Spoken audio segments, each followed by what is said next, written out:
Hello everyone, welcome back to the channel Expert Empire. In today's video, I'll be showing you how to draft a Mandarin collar. This is a very simple and easy tutorial and it is beginner friendly. If you want to see how I drafted this Mandarin collar, then keep watching to the end. To my returning subscribers, thanks a bunch guys. And if you're new to this channel, then you're highly welcome. Now let's get started. First, I'll take my round neck measurement and then I'll get a pattern paper.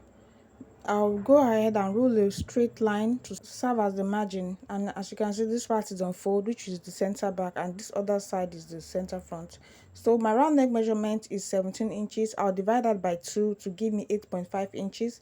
I'll go ahead and mark that 8.5 inches on that margin that I drew earlier, just like this. Okay, so after that, I'll divide the 8.5 into 2 again to give me 4.25. I'll mark it right there at that middle point.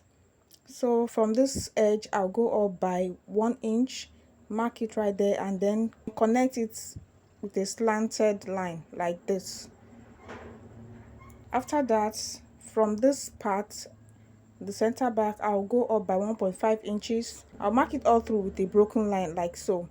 Okay, so I'm making use of 1.5 inches for my collar height. So 1.5 inches is the standard measurement for a Mandarin collar, guys. If you want your Mandarin collar to sit perfectly around your neck without gaping or having any funny look, you make use of 1.5 inches. That's the standard measurement. Okay, you can use 1 inch, it's okay, it's fine, but 1.5 is the standard. All right, don't go above 1.5 inches, guys. So now after that, I'll go ahead and connect the broken lines just to smoothen it out this way using my curved rule. You can see the way I placed it initially, then turn it the other way just to connect this other part and join it together. Okay, so I'll just carefully connect the lines, making sure that I follow the 1.5 inches mark that I had there. Okay, so next I would extend this line upward. I'll just rule a straight line this way, extend it upwards like so. Okay, so and then I'll connect this point just to meet that straight line that I drew.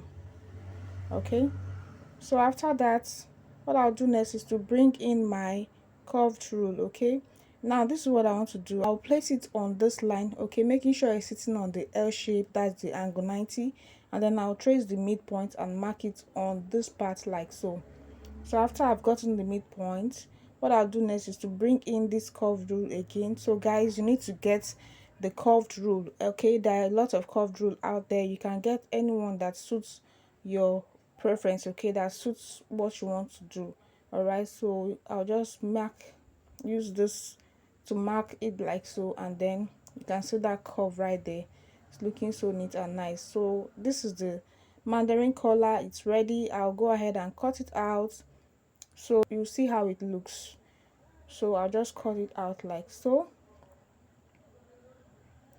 and then guys, our Mandarin collar is ready.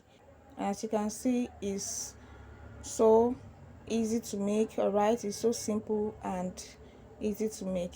So I'll just open it up for you to see how it looks like. All right, so in case you want yours to have zipper at the back just like this one here, all you have to do is to open up this center back. Okay, just open it up and add your zipper allowance. So now to cut it on your fabric, place your fabric on bias fold, and then you place the Mandarin collar pattern on it, and then add ½ inch all round like so, then cut it out. You can go ahead and use interfacing for more structure.